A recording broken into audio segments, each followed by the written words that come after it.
Bismillahirrahmanirrahim. Assalamualaikum warahmatullahi wabarakatuh.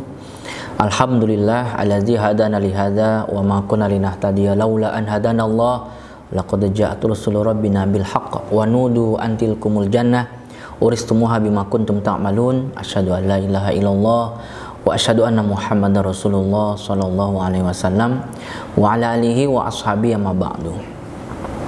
Saudaraku sekalian yang semoga selalu dirahmati oleh Allah, kita tidak tahu kapan ajal menjemput.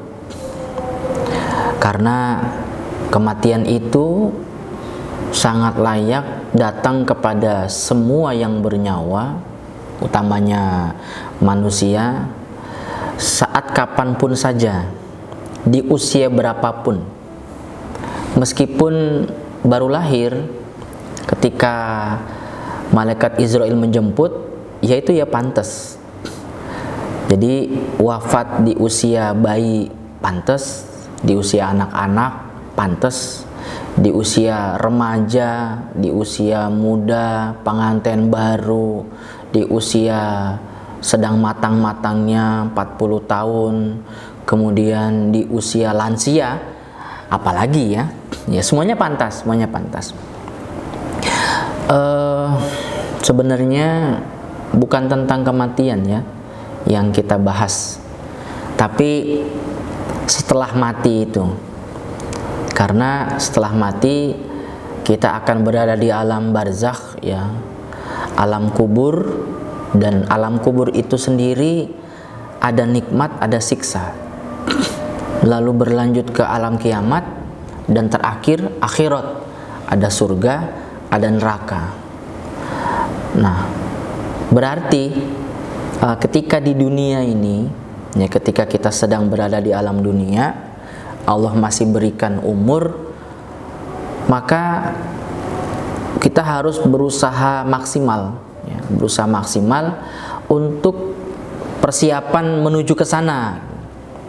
Mumpung Allah sedang berikan hidup sebelum mati, mumpung Allah berikan waktu luang sebelum sibuk, mumpung Allah berikan sehat sebelum sakit ya. Dan mumpung semuanya Allah berikan pada kita dan memungkinkan bagi kita untuk memperbanyak bekal, maka kita lakukan. Karena memang introspeksi atau muhasabah ini adalah perintah dari Allah Subhanahu wa taala kepada orang iman.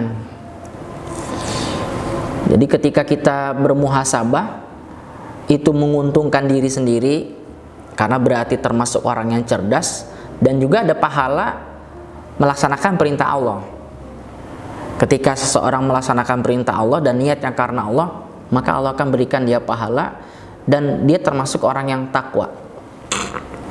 Orang takwa itu adalah orang yang menjalankan perintah dan menjauhi larangan Allah Rasul dengan tanpa ada motivasi manusia. Maksudnya bukan atas dasar riya, sum'ah, tapi murni lillahi ta'ala. Dalam surat Al-Hasyr ayat 18 sampai 19, Allah berfirman, ya ayyuhalladzina amanu ittaqullah, wahai orang-orang beriman, takwalah kalian pada Allah. Kemudian wal tanzur nafsun ma qaddamat lighad wattaqullah. Jadi sudah takwa kepada Allah masing-masing diri, supaya meneliti introspeksi, muhasabah tentang amalan dia untuk persiapan nanti di hari kiamat, persiapan di kubur, kiamat sampai akhirat. Wattaqullah, kata Allah, takwalah kalian kepada Allah, 2 kali sampai Allah ngomong. Innallaha khabirum bima ta'malun. Allah itu waspada sekali dengan amalan-amalan kalian. Terus Allah juga menasehati, wala takunu kalladzina nasullaha fa ansahum anfusahum ulaika humul fasikun. Jadi kalian jangan menjadi orang yang melupakan Allah, lupa pada Allah, melupakan akhirat, sampai akhirnya Allah melupakan dia juga. Kalau dalam surat Hud ayat 124 kan dijelaskan, waman a'rada an dzikri fa inna lahu ma'isatan dongka wa nahsyuruhu yaumal qiyamati a'ma. Jadi barang siapa yang berpaling dari peringatanku, berpaling dariku, dari Al-Qur'an, maka aku akan berikan dia kehidupan yang sempit, yaitu di kuburannya dia akan diberikan siksa oleh Allah dan dikumpulkan oleh Allah dalam keadaan buta nanti di hari kiamat. Jadi jangan orang iman terlena dengan kehidupan dunia sehingga dia tidak mempersiapkan, tidak bermuhasabah untuk persiapan mati. Ini sangat membahayakan. Kenapa? Karena kita ini hidup, yang tadi saya bilang di awal, mati datangnya sewaktu-waktu, itu digambarkan seperti orang yang sedang ngantri tiket di sebuah loket dalam keadaan matanya tertutup semuanya. Ketika saya sedang berbaris mengantri, mata tertutup, saya nggak tahu saya ini di nomor antrian yang keberapa, loketnya ini masih jauh atau sudah dekat. Nah, tahunya saya sudah sampai di loket ketika badan saya ini bersentuhan dengan loket. Tek, oh sudah sampai saya. Baru buka tutup matanya, oh benar sudah sampai. Seperti itu, kita nggak ngerti. Nah, yang kita inginkan adalah kita sibuk dengan mempersiapkan persiapan mati. Jadi ketika mati datang, ya sudah siap. Nah sekarang coba kita muhasabah deh. Seandainya malam ini, ya, ketika kita mau tidur, lalu ada suara yang mengetuk pintu kamar kita, gitu. Assalamualaikum. Kita bingung ya, kok ini ada suara ngucap salam tapi kita nggak kenal suara ini siapa ya, gitu. Orang tua bukan, pasangan juga bukan, anak bukan, pembantu bukan, tetangga nggak mungkin dong kok ngetok pintu kamar gitu. Kalau ngetok pintu depan ya wajar, ini siapa ya. Terus kita mungkin dengan nada yang heran ya, waalaikumsalam, ini siapa ya, gitu, bertanya dari dalam. Terus suara tuh ngomong lagi, saya ini Israel. Kaget dong, ah Israel, masya Allah. Ada apa ya? Nah, gitu. Ya ada apa lagi, kata Israel. Saya kan tugasnya mencabut nyawa. Ya saya mau nyambut nyawa dong. Nyawa siapa ya? Ya nyawa kamu. Nyawa siapa lagi? Wah masya Allah, gitu. Kapan?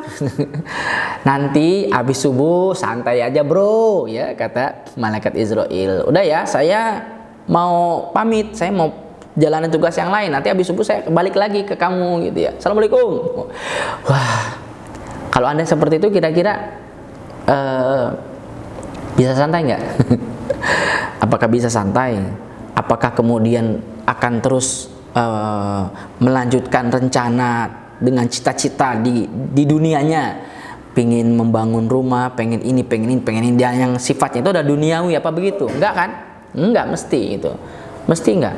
Pasti akan berpikir gimana caranya saya ketika nanti dicabut nyawa ini sudah ada tambahan amalan yang banyak, lumayan ini. Kalau umpama dikabarinya jam 10 malam, ya 11, 12, 1, 2, 3, 4, 5, ya 7 jam lah. 7 jam ini saya manfaatkan untuk menambah amalan. Pasti kan seperti itu.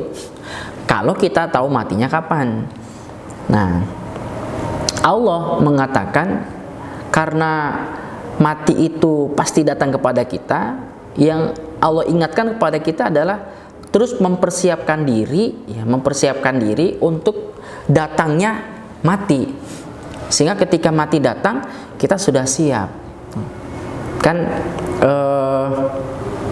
ikmal li dunyaka ka annaka ta'ishu abada wa amal li akhiratika ka annaka tamutu goda. Jadi kalau untuk masalah dunia, berpikirlah seolah-olah hidup selama-lamanya. Jadi nggak usah khawatir, nggak usah kecewa ketika sesuatu rencana kita gagal di dalam kehidupan dunia karena masih ada hari esok. Tapi dalam hal ibadah seolah-olah mati besok. Jadi jangan menunda-nunda. Jangan menunda ibadah ketika kita bisa melakukan sekarang. Dan yang disebut orang yang cerdas, orang yang cerdas menurut Nabi itu adalah orang yang selalu mengoreksi diri dan beramal untuk persiapan mati. Ya, dalam sebuah hadis ya di Tirmizi itu al-kaisu mandana nafsahu wa amila lima ba'dal maut. Jadi orang yang cerdas adalah orang yang mengoreksi diri dan selalu persiapan untuk mati.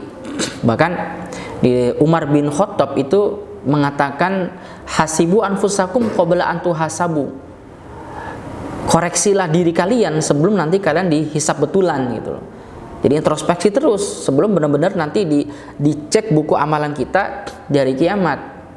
Wa tazayyanu li ardil akbar, dan bersiap-siaplah untuk kedatangan atau pertunjukan yang besar, yaitu hari kiamat itu. Ketika kita di dunia saja ya, ketika akan ada acara besar, pasti persiapannya itu nggak mendadak loh.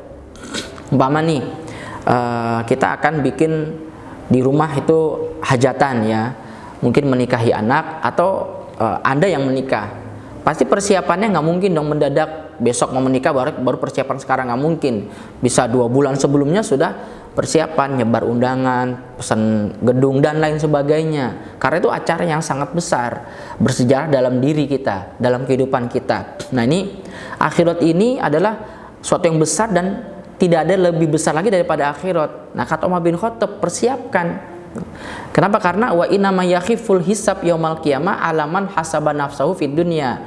Orang itu akan menjumpai hisaban yang enteng, hisaban yang dipermudah nanti di hari kiamat kalau di dunianya itu dia selalu introspeksi diri.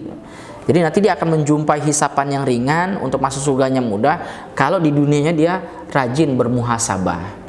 Jadi sangat penting wahai saudaraku, kita selalu bermuhasabah diri. Bahkan Nabi juga pernah nasehatin Abdullah bin Umar ya, Ibnu Umar, sambil megang pundaknya Ibnu Umar itu Nabi bilang gini, ya Ibnu Umar, kun fid dunya ka'annaka gharibun aw abiri sabil. Hai Ibnu Umar, kamu hidup di dunia ini beranggaplah kamu seolah-olah orang yang asing atau sedang melintas di suatu jalan. Jadi tidak begitu terlalu peduli dengan yang kita singgahi saat itu gitu. Tapi kita selalu fokus kepada tujuan akhir. Tujuan akhir kita ini kan surga, ya, akhirat. Akhirat itu adalah terminal yang paling terakhir. Tapi di akhirat itu ada 2 tempat kan. Nggak mungkin kita semuanya pengen masuk neraka, nggak mungkin. Semuanya kita berharapnya dan berusaha keras untuk masuk ke dalam surga. Nah, fokusnya kita selama hidup ini adalah surga, surga, surga dan surga. Jadi nggak usah khawatir dengan kehidupan dunia kemudian akan sengsara dan sebagainya yang jelek-jelek, nggak akan. Karena innallaha yu'tid dunya ala niyatil akhirah. Allah itu memberikan dunia kepada seorang tergantung niat akhiratnya. Makanya para ulama mengatakan orang tuh kalau beli sapi pasti dapat talinya. Jadi artinya gini, ketika kita berfokus untuk betul-betul bisa mencapai tujuan akhir, yaitu adalah surga, kita akhirnya tidak punya kekhawatiran sedikit pun dalam sibuk ibadah tentang dunia. Karena pasti dunia oleh Allah diberikan kepada kita. Bahkan ketika orang tawakalnya itu udah tinggi kepada Allah, saking dia fokusnya dengan urusan akhirat, tentunya dengan tanpa meninggalkan dunia ya. Saya tidak membahas tentang tidak mengindahkan dunia, bukan. Dunia itu ada dalil sendiri, harus kita cari, harus bersungguh-sungguh, harus berusaha. Yang saya bahas di sini adalah kita harus fokus kepada surga. Jadi ketika orang itu sudah fokus kepada surga dan meyakini bahwa kebutuhannya pasti dicukupi oleh Allah, tawakalnya tingkat tinggi, maka Allah akan berikan dia rezeki seperti burung itu. Lau tawakaltum haqqat tawakkuli la ruziqtum kama ruziqat tayr tagdu khimason wa taruhu bitonan. Ketika kalian bertawakalnya kepada Allah dengan sebenar-benarnya tawakal, maka rezeki yang akan kalian dapatkan itu seperti burung berangkat dari sarangnya itu pagi hari dalam keadaan lapar, pulang-pulang sudah kenyang, bahkan bisa ngasih makan ke anak-anaknya. Seperti itu, wahai saudaraku sekalian. Jadi penting sekali bagi kita untuk selalu bermuhasabah diri agar kita benar-benar jadi orang yang cerdas menurut Allah dan Rasul, sehingga ketika malaikat Israel menjemput nyawa kita, kita dalam keadaan husnul khotimah. Semoga Allah selalu bimbing kita untuk bisa menggapai mati dalam keadaan husnul khotimah. Demikian, semoga bermanfaat dan mohon maaf atas segala kekurangan. Assalamualaikum warahmatullahi wabarakatuh.